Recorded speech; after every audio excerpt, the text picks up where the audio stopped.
Hello.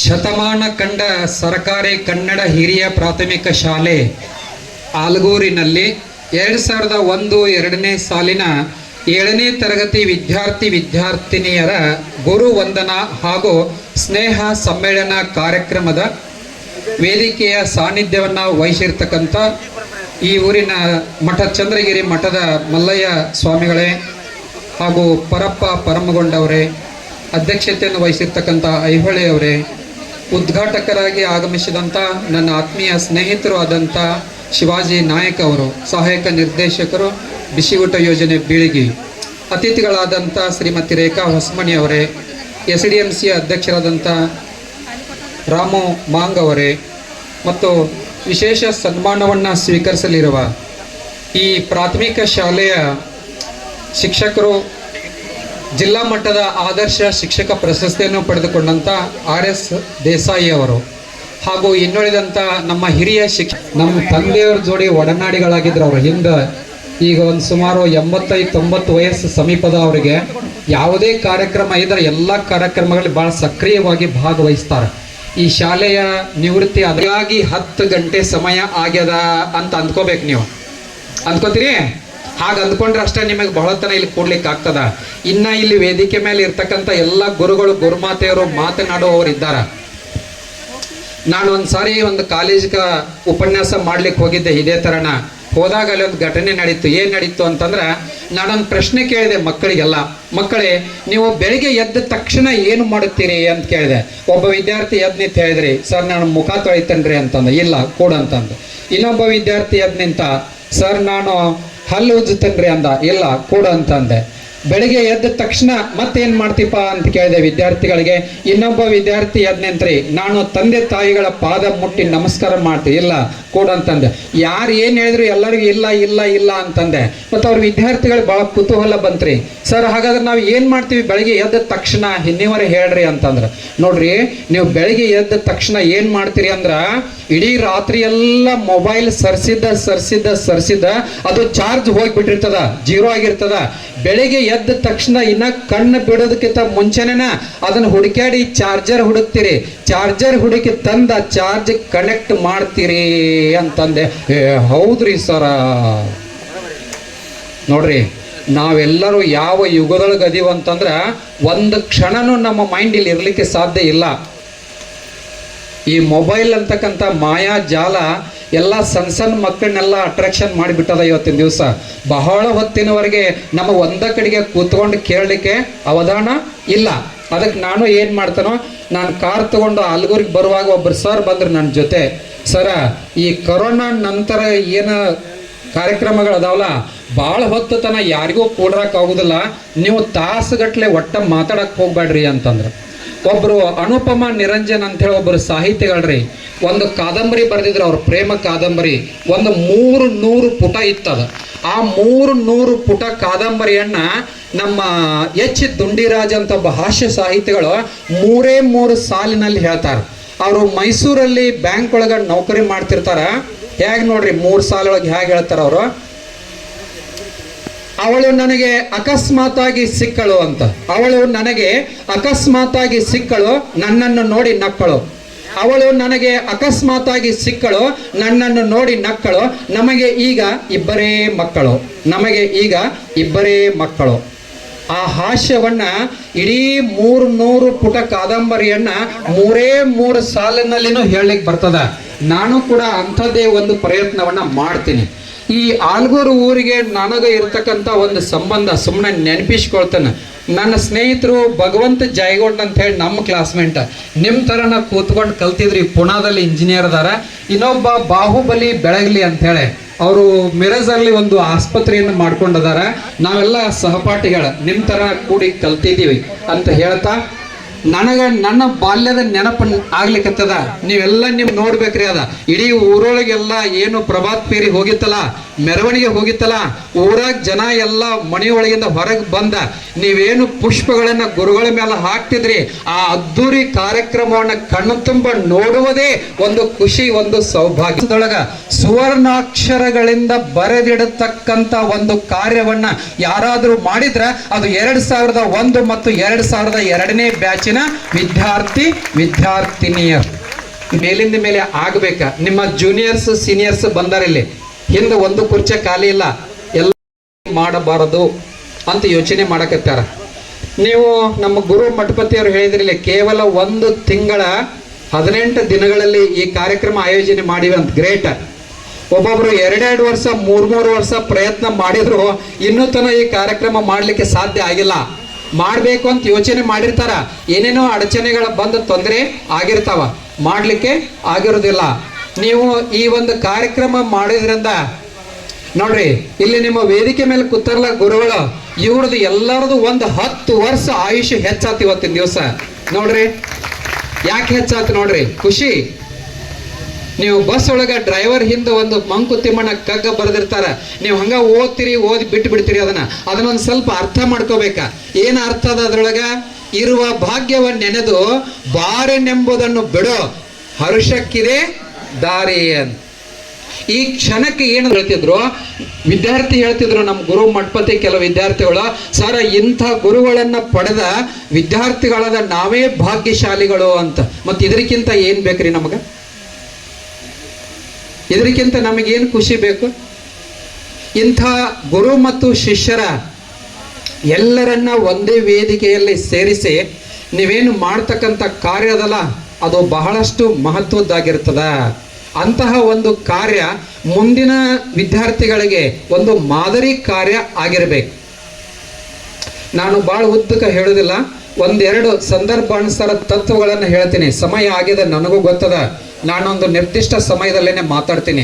ಇವತ್ತ ಜಗತ್ತಿನಾದ್ಯಂತ ಎಲ್ಲ ಕಡೆಗೂ ಯುದ್ಧಗಳಾಗ್ಲಿಕ್ಕತ್ಯಾವ, ನಿಮಗೆಲ್ಲ ಗೊತ್ತಾಗ್ಯದ. ಗಾಂಧೀಜಿ ಅವ್ರದ್ದು ಒಂದು ಮಂತ್ರ ಅದ.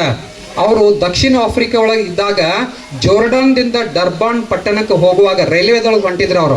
ಅವರಿಗೆ ಒಬ್ಬ ಮಿಸ್ಟರ್ ಪುಲೆಟ್ ಅಂತೇಳಿ ಒಬ್ಬ ವ್ಯಕ್ತಿ ಬಂದು ಒಂದು ಪುಸ್ತಕವನ್ನು ಕೊಡ್ತಾನೆ. ಆ ಪುಸ್ತಕದ ಹೆಸರು ಅನ್ ಟು ದಿಸ್ ಲಾಸ್ಟ್ ಅಂತ. ಆ ಪುಸ್ತಕದಲ್ಲಿ 3 ಬಂಗಾರದಂಥ ಮಾತುಗಳನ್ನು ಬರೆದಿತ್ತು ಅಂತೇಳಿ ಗಾಂಧೀಜಿಯವರು ಹೇಳ್ತಾರೆ. ಏನು ಬರೆದಿತ್ತು ನೋಡ್ರಿ.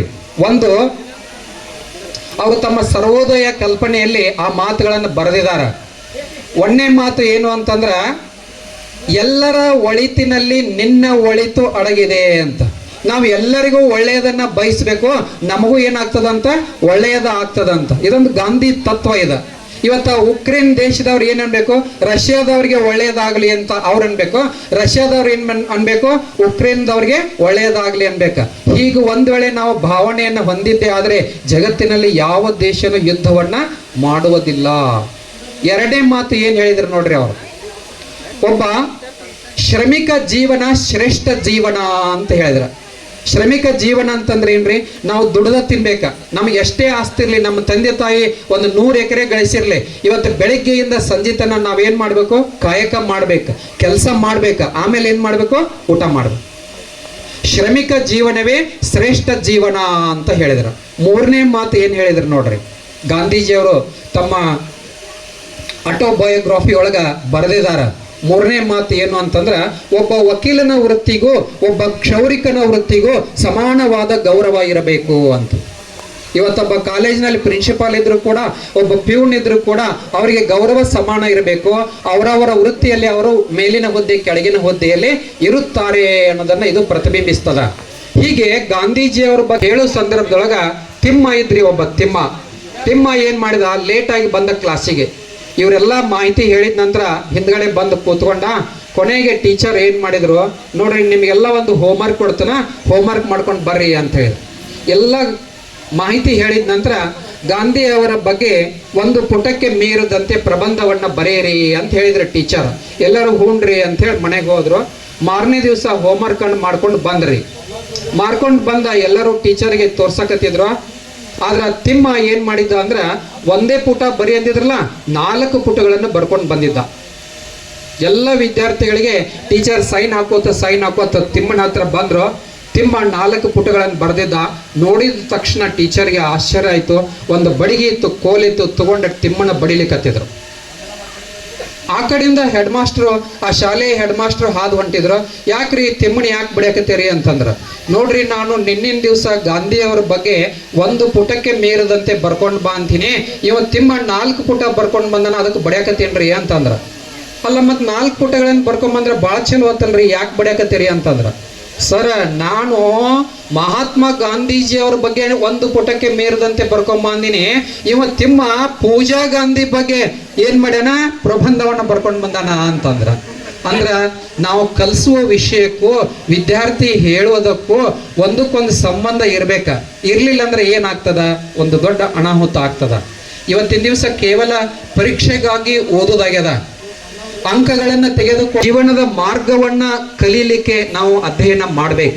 ನಿಮಗ ಆ ಜೀವನದ ಮಾರ್ಗವನ್ನ ನಿಮ್ಮ ಗುರುಗಳೆಲ್ಲ ಕಲಿಸ್ಯಾರ ತಿಳ್ಕೊಂಡ ಇವತ್ತಿನ ದಿವಸ ನೀವು ಅವರನ್ನೆಲ್ಲ ಏನ್ ಮಾಡ್ಲಿಕ್ಕತ್ತೀರಿ, ಸ್ಮರಣೆ ಮಾಡ್ಕೊಳ್ಲಿಕ್ಕತ್ತೀರಿ.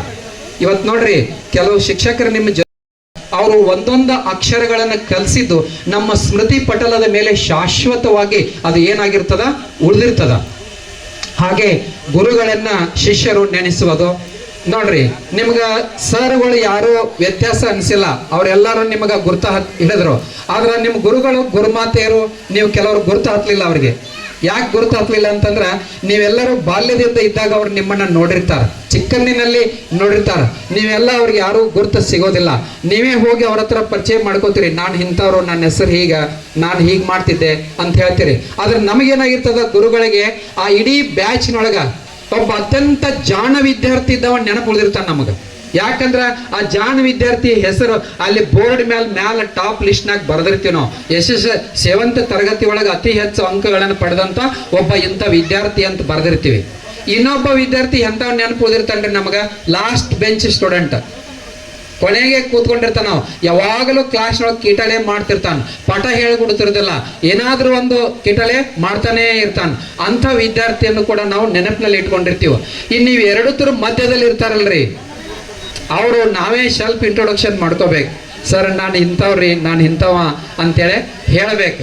ಅವಾಗ ಏನಾಗ್ತದ, ಗುರುಗಳು ನಮ್ಮನ್ನ ಗುರುತಿಸಿ, ಈಗೂ ನೋಡ್ರಿ ಎಷ್ಟು ವರ್ಷಗಳಾಯ್ತು, ಈಗ 25 ವರ್ಷಗಳಾಗಿ ಹೋಯ್ತು. 25 ವರ್ಷಗಳಾಗಿ ಹೋದ್ರೂ ಕೂಡ ನೀವು ಯಾವ ಗುರುಗಳ ಹೆಸರನ್ನ ಮರ್ತಿಲ್ಲ. ಎಲ್ಲಾ ಗುರುಗಳ ಹೆಸರನ್ನ ನೆನಪಿಟ್ಟಿರಿ.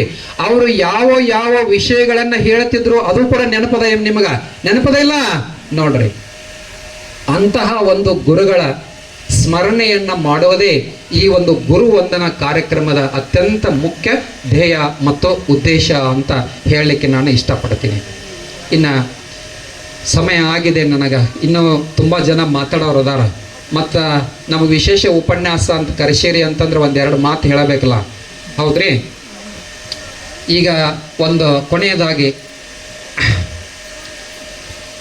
ನಾವು ಬಹಳ ಜನ ಏನು ತಪ್ಪು ಮಾಡ್ತೀವಿ ಅಂತಂದ್ರೆ, ನಾವು ಎಷ್ಟೋ ಸರ್ತಿ ವಿಷಯವನ್ನ ಎಲ್ಲ ಮಾಹಿತಿಯನ್ನು ಹೇಳಿರ್ತೀವಿ, ಅದನ್ನು ಬಹಳಷ್ಟು ಜನ ಈ ಕಡೆ ಕಿವಿಯಿಂದ ಕೇಳಿ ಈ ಕಡೆಯಿಂದ ಕಿವಿಯಿಂದ ಬಿಟ್ಟು ಬಿಡ್ತೀವಿ ನಾವು. ಹಾಗಾಗಬಾರ್ದ.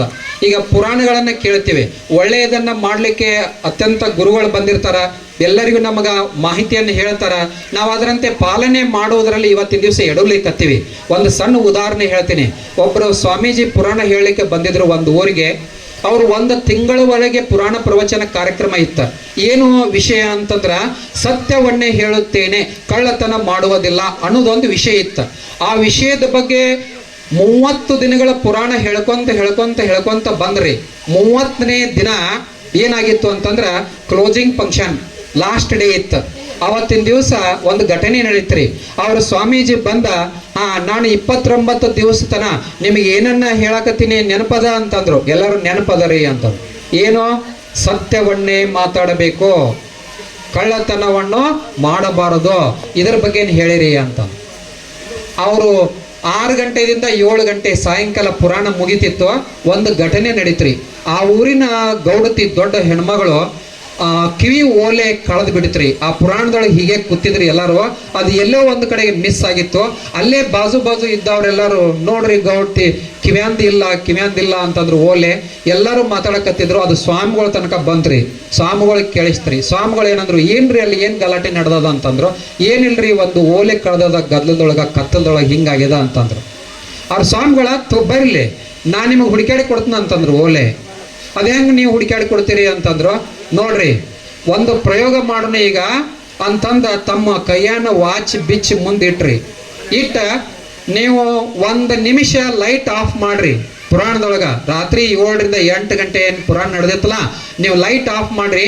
ಯಾರು ಆ ಕಿವಿಯಲ್ಲಿನ ಓಲೆ ತಗೊಂಡಿರ್ಲ ಅವ್ರು ಏನ್ ಮಾಡ್ರಿ, ದಯವಿಟ್ಟು ತಂದು ಟೇಬಲ್ ಮೇಲೆ ಇಟ್ಟು ಹೋಗ್ರಿ ಅಂತಂದ್ರ ಸ್ವಾಮೀಜಿ ಮೈಕ್ ತಗೊಂಡು ಅನೌನ್ಸ್ ಮಾಡಿದ್ರಿ. ಲೈಟ್ ವಿದ್ಯುತ್ ಸಂಪರ್ಕ ಕಡಿತ ಮಾಡ್ರಿ ಅಂತಂದ್ರ ಆಫ್ ಮಾಡಿದ್ರಿ. ಟೈಮ್ ಹಚ್ಚಿದ್ರಲ್ಲ 1 ನಿಮಿಷ ಇವ್ರು ನೋಡ್ಕೊತ ಕೂತಿದ್ರು. ಕತ್ಲಾಗಿತ್ತು. ಆಮೇಲೆ 1 ನಿಮಿಷ ಸಮಯ ಆತ್ರಿ. ಬಟನ್ ಆನ್ ಮಾಡ್ರಿ ಇನ್ನಂತಂದ್ರು. ಬಟನ್ ಆನ್ ಮಾಡಿದ್ರಿ. ಆನ್ ಮಾಡಿದಾಗ ನೋಡಿದಾಗ ಆ ಸ್ವಾಮೀಜಿಯವ್ರು ಏನು ವಾಚ್ ಬಿಚ್ಚಿಟ್ಟಿದ್ರಲ್ರಿ, ಆ ಕತ್ತಲದೊಳಗ ಯಾರೋ ಒಬ್ರು ಆ ವಾಚ್ ತೊಗೊಂಡು ಹೋಗ್ಬಿಟ್ಟಿದ್ರು. ಕಿವಿ ಒಳಗೆ ವಾಚ್ ಅದು ಇಲ್ಲ ಅಂದ್ರೆ ನಾವು ತಿಂಗಳಗಳವರೆಗೆ ಪುರಾಣ ಓದಿದರೇನು, ಪುರಾಣ ಕೇಳಿದರೇನು ಅಂತೇಳಿ ಒಂದು ಗಾದೆ ಮಾತದ. ಅದಕ್ಕೆ ಏನು ಮಾಡ್ಬೇಕ್ರಿ, ಕೇಳಿದ್ದನ್ನ ಒಂದಿಷ್ಟು ಜೀವನದಲ್ಲಿ ಅಳವಡಿಸ್ಕೊಳ್ಬೇಕು. ನಿಮ್ಮ ಗುರುಗಳೆಲ್ಲ ನಿಮ್ಮ ಜೀವನದ ಮಾರ್ಗವನ್ನ ತೋರ್ಸ್ಯಾರ. ನಿಮಗೆ ಹೀಗೇ ನಡಿಬೇಕು ಅಂತೇಳಿ ತೋರ್ಸ್ಯಾರ. ಅವರು ತೋರಿಸಿಕೊಟ್ಟ ಮಾರ್ಗದಲ್ಲಿ, ಒಂದು ಸನ್ಮಾರ್ಗದಲ್ಲಿ ನೀವೆಲ್ಲರೂ ನಡೆದದ್ದೇ ಆದರೆ ನೀವು ಗುರುಗಳಿಗೆ ತಂದು ಕೊಟ್ಟಂತ ಒಂದು ಒಳ್ಳೆಯ ಕೀರ್ತಿ ಅದು ಆಗ್ತದ ಖಂಡಿತವಾಗ್ಲು. ನಾನು ಜೀವಶಾಸ್ತ್ರದ ಉಪನ್ಯಾಸಕ ಇರೋದ್ರಿಂದ ಒಂದಿಷ್ಟು ಪರಿಸರದ ಬಗ್ಗೆ ನಿಮಗೆ ಮಾಹಿತಿ ಗೊತ್ತ.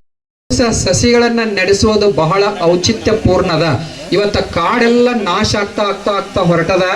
ಮುಂದೊಂದು ದಿವಸ ಈ ಮನುಷ್ಯ ಆಧುನಿಕ ಭರಾಟೆಯಲ್ಲಿ ಹೀಗೆ ಹೋದದ್ದೇ ಆದರೆ ಇಬ್ಬನಿಯ ಹಣಿಗಾಗಿ ಪರಿತಪಿಸುವ ಕಾಲ ಬರ್ತದಂತ ನಮ್ಮ ಪರಿಸರ ವಿಜ್ಞಾನಿಗಳು ಹೇಳ್ಯಾರ. ಅದಕ್ಕೆ ಪ್ಲಾಸ್ಟಿಕ್ ಬಳಕೆಯನ್ನ ನೀವೆಲ್ಲ ಏನ್ ಮಾಡ್ಬೇಕು, ಕಡಿಮೆ ಮಾಡ್ಬೇಕು. ಒಂದು ಪ್ಲಾಸ್ಟಿಕ್ ಭೂಮಿಯ ಮೇಲೆ ಬಿದ್ದರೆ 700 ವರ್ಷಗಳವರೆಗೆ ಕೊಳೆಯುವುದಿಲ್ಲ. ಅದು ಕೊಳೆಯುವುದೇ ಇಲ್ರಿ, ಜೈವಿಕವಾಗಿ ಶಿಥಿಲೀಯವಾಗಿ ಮಣ್ಣಿನೊಂದಿಗೆ ಮಣ್ಣು ಆಗೋದೇ ಇಲ್ಲ. ಅದಕ್ಕೆ ಸಾಧ್ಯವಿದ್ದಷ್ಟು ಏನ್ ಮಾಡಬೇಕು, ಪ್ಲಾಸ್ಟಿಕ್ ಬಳಕೆಯನ್ನ ಮಿತಗೊಳಿಸ್ಬೇಕು.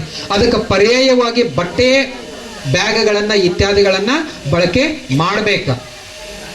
ಪರಿಸರದ ಬಗ್ಗೆ ನೀವೆಲ್ಲ ಕಾಳಜಿಯನ್ನು ವಹಿಸಿ ಇಲ್ಲಿ ಸೇರಿದಂಥವ್ರು ಎಲ್ಲರೂ ಅವ್ರು ಕೊಟ್ಟಂತ ಒಂದು ಸಸಿಗಳನ್ನ ನೀವು ನಿಜವಾಗ್ಲೂ ಹೋಗಿ ನಡೆಸಿದ್ರಿ ಅಂತಂದ್ರ, ಇಲ್ಲಿ ಒಂದು 50, 60, 70 ಜನ ಎಲ್ಲ 2 ಸಸಿಗಳನ್ನ ನಡೆಸಿದ್ರಿ ಅಂದ್ರ ಅವು ಹೆಚ್ಚಿಗೆ ಹೆಮ್ಮರವಾಗಿ ಏನಾಗ್ತಾವ, ಬೆಳಿತಾವ. ನೀವು ಹಚ್ಚೋದನ್ನು ನೋಡಿ ನಿಮ್ಮ ಮಕ್ಕಳು ಕೂಡ ಈ ಕಾಯಕವನ್ನ ಏನ್ ಮಾಡ್ಬೇಕು, ಮುಂದುವರಿಸ್ಬೇಕು. ನಿಮ್ಮ ಶಾಲೆಯಲ್ಲಿ ಒಬ್ರು ದೇಸಾಯಿ ಅಂತ ಸರ್ ಅದಾರ. ಅವರು ಆನ್ಲೈನ್ನಲ್ಲಿ ಕ್ವಿಜ್ ಅನ್ನ ಮಾಡ್ತಿರ್ತಾರ. ನೀವೆಲ್ಲ ಪಾಲಕರು ನೋಡ್ರಿ ಅದನ್ನ. ಇವತ್ತ ಆನ್ಲೈನ್ನಲ್ಲಿ ಕ್ವಿಜ್ ಅನ್ನ ಮಾಡಿ ಮಕ್ಕಳಿಗೆ ಒಂದು ಸ್ಪರ್ಧಾತ್ಮಕ ಏನು ಪ್ರಪಂಚಕ್ಕೆ ಪರಿಚಯ ಮಾಡೋದಲ್ಲ, ಅದು ಬಹಳ ಮಹತ್ವದ ಒಂದು ಕೆಲಸ. ಇಂಥವ್ರು ಒಬ್ಬರು ಸರ್ ನಮ್ಮ ಶಾಲೆ ಒಳಗೆ ಇದ್ರು ಅಂತಂದ್ರ ಇವತ್ತು ನೋಡ್ರಿ ಒಳಗಡೆ ನಿಮ್ಮಲ್ಲಿ ಒಂದು ಬೋರ್ಡ್ ಹಾಕಿರಿ. NMMS ಪರೀಕ್ಷೆ ಒಳಗ ಪಾಸ್ ಆದಂತ ವಿದ್ಯಾರ್ಥಿಗಳದ ಒಂದು ಬೋರ್ಡ್ ಹಾಕಿರಿ, ಅವ್ರ ಫೋಟೋ ಹಾಕಿರಿ. ನೋಡಿರಿ ಆ ಮಕ್ಕಳಿಗೆಲ್ಲ ಪ್ರತಿ ತಿಂಗಳು 1,000 ಸ್ಕಾಲರ್ಶಿಪ್ ಸಿಗ್ತದ. 12 ತಿಂಗಳಿಗೆ 12,000 ರೂಪಾಯಿ. 4 ವರ್ಷದವರೆಗೆ ಸರ್ಕಾರ ಅವ್ರಿಗೆ ಸ್ಕಾಲರ್ಶಿಪ್ ಅನ್ನ ಕೊಡ್ತದ. ಅಂತ ಪರೀಕ್ಷೆಯನ್ನ ಗ್ರಾಮೀಣ ಮಟ್ಟದ ವಿದ್ಯಾರ್ಥಿಗಳು ಪಾಸ್ ಆಗ್ಬೇಕಾದ್ರೆ ಇಂಥ ದೇಸಾಯಿ ಸರ್ ಪಾತ್ರ ಏನಾಗಿರ್ತದ, ಬಹಳಷ್ಟು ಮಹತ್ವದ್ದಾಗಿರ್ತದ. ಅಂತ ಸರ್ ನಿಮ್ಮ ಶಾಲೆ ಒಳಗೆ ಇರೋದ ನಿಮಗೊಂದು ಬಹಳ ದೊಡ್ಡ ಹೆಮ್ಮೆಯ ಸಂಗತಿ ಅಂತ ಹೇಳ್ತೀನಿ. ಅವರಿಗೆ ಕಳೆದ 2024ರಲ್ಲಿ ಒಂದು ಜಿಲ್ಲಾ ಪ್ರಶಸ್ತಿನೂ ಸಿಕ್ಕಿತ್ತು. ಮುಂಬರುವ ದಿನಗಳಲ್ಲಿ ರಾಜ್ಯ ಮತ್ತು ರಾಷ್ಟ್ರ ಪ್ರಶಸ್ತಿನೂ ಕೂಡ ಅವರಿಗೆ ದೊರೆಯಲಿ ಅಂತ ಹಾರೈಸ್ತೀನಿ. ಇಲ್ಲಿ ಇರ್ತಕ್ಕಂಥ ಎಲ್ಲ ಗುರುಗಳ ಆಶೀರ್ವಾದವೂ ಕೂಡ ಅವ್ರ ಮೇಲೆ ಇರಲಿ ಅಂತ ಹಾರೈಸ್ತಾ, ಈಗ ಸಮಯ ಆಗಿದೆ. ಇನ್ನೊಂದು 2 ನಿಮಿಷ ಹೇಳ್ಬೋದ್ರಿ? ಎಸ್. ಯಾಕಂದ್ರ ಪ್ರೇಕ್ಷಕರನ್ನ, ಆಡಿಯನ್ಸ್ ಅನ್ನ ನಾವು ಹೇಳೋ ಮಾತನ್ನ ಅವರು ಕೇಳುತ್ತಿದ್ದಾರೆ ಅಂತ ಕೇಳಿ ನಾವು ಮಾತಾಡ್ಬೇಕ್ರಿ. ಇಲ್ಲವೆಂದಾದಲ್ಲಿ ನಮ್ಮ ಭಾಷಣವನ್ನ ಮುಗಿಸ್ಬೇಕ. ನೋಡ್ರಿ, ಒಂದು ವಿಜ್ಞಾನದ ಕಥೆಯನ್ನು ಹೇಳಿ ನಿಮ್ಗೆ ನನ್ನ ಮಾತನ್ನು ಮುಗಿಸ್ತೀನಿ. ಇಲ್ಲಿ ತಾಯಂದಿರು ಬಹಳಷ್ಟು ಜನ ಇರೋದ್ರಿಂದ ಒಬ್ಬ ಮಹಾನ್ ವಿಜ್ಞಾನಿಯ ಜೀವನದಲ್ಲಿ ಒಂದು ಘಟನೆ ನಡೀತದ, ಅದನ್ನು ಸಂಕ್ಷಿಪ್ತ ಒಂದು ಕಥೆ ರೂಪದಲ್ಲಿ ನಿಮಗೆ ಹೇಳಿ ನನ್ನ ಮಾತನ್ನ ಮುಗಿಸ್ತೀನಿ. ಆ ವಿಜ್ಞಾನಿ ಯಾರು ಗೊತ್ತೇ? 9ನೇ ತರಗತಿಯಲ್ಲಿ ಅತ್ಯಂತ ದೊಡ್ಡ ವಿದ್ಯಾರ್ಥಿ, 21ನೇ ವಯಸ್ಸಿನಲ್ಲಿ ಜಗತ್ ಪ್ರಸಿದ್ಧ ವಿಜ್ಞಾನಿ. ಆ ವಿಜ್ಞಾನಿ ಯಾರು ಗೊತ್ತೇ? ಅವರೇ ವಿದ್ಯುತ್ ಬಲ್ಬನ್ನು ಕಂಡು ಹಿಡಿದಿರುವ ಥಾಮಸ್ ಅಲ್ವಾ ಎಡಿಸನ್. ಎಡಿಸನ್ನ ಜೀವನದಲ್ಲಿ ಒಂದು ಘಟನೆ ನಡೀತದ. ಏನ್ ಘಟನೆ ನಡೀತದ ನೋಡ್ರಿ. ಒಬ್ಬ ತಾಯಿಯ ಪಾತ್ರ ಎಷ್ಟು ಮಹತ್ವದ್ದಾಗಿರ್ತದ ಅನ್ನೋದನ್ನ ಈ ಕಥೆಯಿಂದ ನಾವು ತಿಳ್ಕೊಳ್ಬಹುದು. ಎಡಿಸನ್ ಒಂದು 7-8 ವರ್ಷದವ ಇರ್ತಾನ, 4ನೇ ತರಗತಿ ಓದ್ತಿರ್ತಾನ. ಓದೋ ಸಂದರ್ಭದೊಳಗ ಅವನ ಜೀವನದಲ್ಲಿ ಒಂದು ಘಟನೆ ನಡೀತದ. ಅಲ್ಲಿರ್ತಕ್ಕಂಥ ಅವನಿಗೆ ಕಲಿಸ್ತಕ್ಕಂಥ ಟೀಚರ್ಸ್ ಎಲ್ಲರೂ ಎಡಿಸನ್ನಿಗೆ ಬಹಳಷ್ಟು ಬೇಸತ್ತಿರ್ತಾರ. ಅವನು ಬರೀ ಪ್ರಶ್ನೆಗಳ ಮೇಲೆ ಪ್ರಶ್ನೆಗಳನ್ನ ಕೇಳ್ತಿರ್ತಾನ. ಎಲ್ಲಾ ಗುರುಗಳಿಗೆ ಪ್ರಶ್ನೆಗಳನ್ನ ಕೇಳ್ತಿರ್ತಾನ. ಆ ಬರೀ ಪ್ರಶ್ನೆಗಳನ್ನ ಕೇಳೋದ್ರಿಂದ ಎಲ್ಲರೂ ಈ ಪ್ರಶ್ನೆಗಳು ಎಂಥವು ಕೇಳ್ತಾನ ನೋಡ್ರಿ. ಹೇಗೆ ಹೋಯಿತು ಅವನ ಪ್ರಶ್ನೆ ರೀ ಅದು. ಮರಿ ಏನ್ ಮಾಡ್ತದ್ರಿ, ಆಮೇಲೆ ಏನ್ ಮಾಡ್ತದ ಅದು ಹೊರಗಡೆ ಬರ್ತದ. ಹಾಗಾದ್ರೆ ಮೊಟ್ಟೆ ಒಳಗಡೆ ಮರಿ ಹೇಗೆ ಹೋಯಿತು, ಇದಕ್ಕೆ ಉತ್ತರ ಹೇಳ್ಬೇಕು. ಮತ್ತ ಆ ಪ್ರಶ್ನೆಗೆ ಉತ್ತರ ರೆಡಿ ಮಾಡಿದೊಳಗ ಮರು ಪ್ರಶ್ನೆ ಮಾಡ್ತಾನೆ. ಮತ್ತ ನಾವು ಒಲೆ ಮೇಲೆ ಹಾಲನ್ನ ಕಾಯ್ಲಿಕ್ಕೆ ಇಟ್ಟಿರ್ತೀವಿ, ಇನ್ನೊಂದು ಕಡೆಗೆ ನೀರನ್ನ ಕಾಯ್ಲಿಕ್ಕೆ ಇಟ್ಟಿರ್ತೀವಿ. ಹಾಲು ಮಾತ್ರ ಕಾಯ್ದು ಉಕ್ಕು ಬಂದು ಕೆಳಗಡೆ ಬೀಳುತ್ತದೆ, ಆದರೆ ನೀರು ಉಕ್ಕು ಬರುವುದಿಲ್ಲ, ಏಕೆ? ಅವನ ಪ್ರಶ್ನೆ ರೀ ಇದು. ಪ್ರತಿ ದಿವಸ ಎಲ್ಲ ಟೀಚರ್ಸ್ಗೂ ಪ್ರಶ್ನೆ ಕೇಳಿ ಕೇಳಿ ಕೇಳಿ ಬೇಸತ್ತಿರ್ತಾರೆ. ಮತ್ತೇನು ಕೇಳ್ತಾನ? ಥರ್ಮಾಸ್ ಫ್ಲಾಸ್ಕ್ ನೋಡಿರಿ ನೀವೆಲ್ಲ. ಈ ಐಸನ್ನ ತೆಗೆದುಕೊಂಡು ಹೋಗಿ ಥರ್ಮಾಸ್ ಫ್ಲಾಸ್ಕ್ ಅಲ್ಲಿ ಇಟ್ಟರೆ ಏನಾಗುತ್ತದೆ? ನಾವೆಲ್ಲರೂ ಥರ್ಮಾಸ್ ಫ್ಲಾಸ್ಕ್ ಎದಕ್ಕೆ ಬಳಕೆ ಮಾಡ್ತೀವ್ರಿ? ಬಿಸಿ ಚಹಾ ಕಾಫಿ, ಎಲ್ಲೋ ಹಾಸ್ಪಿಟಲ್ ಕದ ಇದ್ದಾಗ ಬಿಸಿ ಇರಲಿ ಅಂತೇಳಿ ಚಹಾ ಕಾಫಿ ಹಾಕಿರ್ತೀವಿ. ಇವಂದೇನು ಪ್ರಶ್ನೆ? ಐಸನ್ನ ತೆಗೆದುಕೊಂಡು ಹೋಗಿ ಥರ್ಮಾಸ್ ಫ್ಲಾಸ್ಕ್ ಅಲ್ಲಿ ಹಾಕಿದರೆ ಏನಾಗುತ್ತದೆ? ಅವ್ರು ಉತ್ತರ ಹೇಳಬೇಕು ಅನ್ನೋದ್ರಾಗ ಈ ಥರ್ಮಾಸ್ ಫ್ಲಾಸ್ಕ್ ಅನ್ನು ತೆಗೆದುಕೊಂಡು ಹೋಗಿ ಫ್ರಿಜ್ ಅಲ್ಲಿ ಇಟ್ಟರೆ ಏನಾಗುತ್ತದೆ? ಹೀಗೆ ಪ್ರಶ್ನೆ ಕೇಳ್ತಿದ್ರಿ. ಅವರೆಲ್ಲ ಹೆಡ್ ಮಿಸ್ಟ್ರೆಸ್ ಒಂದ್ ದಿವಸ ಮೀಟಿಂಗ್ ಕರೆದ ಏನ್ ಮಾಡಿದ್ರಿ, ಇವನ್ ಶಾಲೆಯಿಂದ ಹೊರಗೆ ಹಾಕ್ಬೇಕು ಅಂತ ಹೇಳಿ ನಿರ್ಧಾರ ಮಾಡಿ ಒಂದು ಲೆಟರ್ ಅನ್ನು ಬರೆದ್ರು. ಲೆಟರ್ ಅನ್ನು ಬರೆದ ಎಡಿಸನ್ ಅನ್ನು ಕರೆಸಿ ಅವನ ಕೈಯಲ್ಲಿ ಕೊಟ್ಟರು. ನೋಡಪ್ಪ ಎಡಿಸನ್, ಇದನ್ನ ಓದಿ ನಿನ್ನ ತಾಯಿಗೆ ಕೊಡು ಅಂತೇಳಿ ಕೊಟ್ರಿ. ಎಡಿಸನ್ 4-5ನೇ ತರಗತಿ ಅವನಿಗೆ ಏನು ತಿಳಿಲಿಲ್ಲ, ಓದ್ಲಿಕ್ಕೆ ಬರಲಿಲ್ಲ. ಓದ ತಾಯಿ ಕೈಯಲ್ಲಿ ಕೊಟ್ಟ ಪತ್ರವನ್ನ ತಾಯಿ ನೋಡಿದ್ಲು. ಪತ್ರವನ್ನ ನೋಡಿದ ತಕ್ಷಣ ತಾಯಿಯ ಕಣ್ಣಲ್ಲಿ ನೀರು ಬಂತ್ರಿ. 3 ಮಾತುಗಳನ್ನ ಬರೆದಿತ್ತು ಆ ಪತ್ರದೊಳಗ. 1ನೇ ಮಾತು, 2ನೇ ಮಾತು, 3ನೇ ಮಾತು ಅಂತ ಹೇಳಿ ಬರೆದಿತ್ತು. ಎಡಿಸನ್ ಕೇಳಿದ, ಅಮ್ಮ ತಾಯಿ 1ನೇ ಮಾತು ಏನಂತ ಬರೆದದ ಅಂತಂದ್ರ, ನಿಮ್ಮ ಮಗ ಅತ್ಯಂತ ಬುದ್ಧಿವಂತ ಮಗ ಅಂತ ಬರೆದತ್ತಿ ಅಂತಂದ್ಲು. ಇವ ಕಾಲರ್ ಹರಿಸಿದ್ರಿ, ನಾವು ಅಷ್ಟು ಶಾಣೆ ಅದನ ಅಂತ ಅಂದ್ಕೊಂಡ. 2ನೇ ಮಾತನ್ನ ಏನ್ ಬರೆದತಿ ಅಂತ ಕೇಳಿದ. ಎಡಿಸನ್ ನನ್ನ ತಾಯಿ ಹೇಳಿದ್ಲು, ನೋಡಪ್ಪ ಎಡಿಸನ್, 2ನೇ ಮಾತನ್ನ ಏನಂತ ಬರೆದತಿ ಅಂತಂದ್ರ, ನಿಮ್ಮ ಮಗನ ಜಾಣ್ಮೆಗೆ ತಕ್ಕಂತೆ ಬೋಧನೆ ಮಾಡುವ ಶಿಕ್ಷಕರು ನಮ್ಮ ಶಾಲೆಯಲ್ಲಿ ಯಾರೂ ಇಲ್ಲ ಅಂತ ಬರೆದತಿ ಅಂತೇಳಿ. ಮತ್ತ ಖುಷಿ ಆತ್ರಿ ಇವನಿಗೆ. 3ನೇ ಮಾತನ್ನ ಏನ್ ಬರೆದತಿ ಅಂತ ಕೇಳಿದ. 3ನೇ ಮಾತನ್ನ ಏನ್ ಬರೆದತಿ ಅಂತಂದ್ರ, ನಾಳೆಯಿಂದ ನಿಮ್ಮ ಮಗನಿಗೆ ಮನೆಯಲ್ಲೇ ಪಾಠವನ್ನ ಹೇಳಿರಿ ಅಂತ ಬರೆದತಿ ಅಂತ. ಓ, ನಾಳೆಯಿಂದ ಇನ್ನು ಶಾಲೆಗೆ ಹೋಗುವಂಗಿಲ್ಲ, ಮನೆಯಲ್ಲೇ ಪಾಠ. ಹಾಗಾದ್ರೆ ಮನೆಯ ಹಿಂದ್ಗಡೆ ಒಂದು ಕೈತೋಟ ಇರ್ತದ್ರಿ, ಅಲ್ಲೇ ಒಂದಿಷ್ಟು ತರಕಾರಿಯನ್ನು ಬೆಳೆದು ಅದನ್ನು ಮಾರ್ಕೊಂಡು ತನ್ನ ಉಪಜೀವನ ಮಾಡಿಕೊಂಡು ಎಡಿಸನ್ನ ತಾಯಿ ಬೆಳೆಸ್ತಾ ಬೆಳೆಸ್ತಾ ಬೆಳೆಸ್ತಾ ಒಂದು ಗ್ರಂಥಾಲಯದಲ್ಲಿ ಏನೋ ಕಸ ಗುಡಿಸುವಂತ ಒಂದು ಕೆಲಸ ಸಿಗ್ತದ. ಅಲ್ಲಿರೋ ಗ್ರಂಥಗಳನ್ನೆಲ್ಲ ಅಧ್ಯಯನ ಮಾಡ್ತಾನೆ. ಮನೆಯನ್ನೇ ಪ್ರಯೋಗಾಲಯವನ್ನಾಗಿ ಮಾಡ್ಕೋತಾನ. ತನಗೆ ಪ್ರಯೋಗಕ್ಕೆ ಬೇಕಾದಂಥ ಎಲ್ಲ ಸಾಮಗ್ರಿಗಳನ್ನು ತಂದ ಮನೆಯೊಳಗೆ ಇಟ್ಕೊಂತಾನ. ಅಧ್ಯಯನ ಮಾಡ್ತಾನ. ಮುಂದೊಂದು 19-20ನೇ ವಯಸ್ಸಿಗೆ ಬಂದಾಗ ಅವನ ತಾಯಿ ತೀರಿಕೊಂಡು ಹೋಗ್ತಾಳ. ತಾಯಿಯ ಶವ ಸಂಸ್ಕಾರವನ್ನು ಮಾಡ್ತಾನ. ಅವನ ಅಧ್ಯಯನವನ್ನ ನಿಲ್ಲಿಸಿರೋದಿಲ್ಲ, ಸಂಶೋಧನೆಯನ್ನು ಹಾಗೆ ಮಾಡ್ತಾನೆ ಇರ್ತಾನ.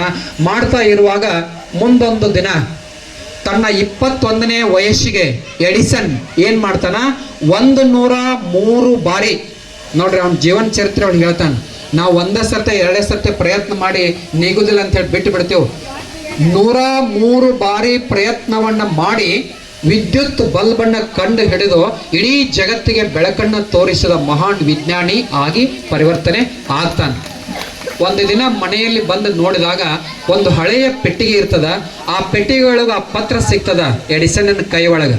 ಆ ಪತ್ರವನ್ನು ತಗೊಂಡ ಎಡಿಸನ್ ನೋಡ್ತಾನ, ಇವನ ಕಣ್ಣಲ್ಲಿ ನೀರು ಬರ್ತದ. ಆ ಪತ್ರದೊಳಗೆ ಬರೆದಿರೋ ಮಾಹಿತಿ ಬೇರೆನೇ ಇತ್ತು, ಆ ಎಡಿಸನ್ನ ತಾಯಿ ಓದಿರೋ ಮಾಹಿತಿನೇ ಬೇರೆ ಇತ್ರಿ. ಏನ್ ಬರ್ದಿತ್ತು ನೋಡ್ರಿ. ಒಂದೇದು ಮಾತು ಏನ್ ಬರ್ದಿತ್ತು ಅಂದ್ರ, ನಿಮ್ಮ ಮಗ ಅತ್ಯಂತ ದಡ್ಡ ವಿದ್ಯಾರ್ಥಿ, ಬುದ್ಧಿಮಾಂದ್ಯ ಇದ್ದಾನೆ ಅಂತ ಬರ್ದಿತ್ರಿ.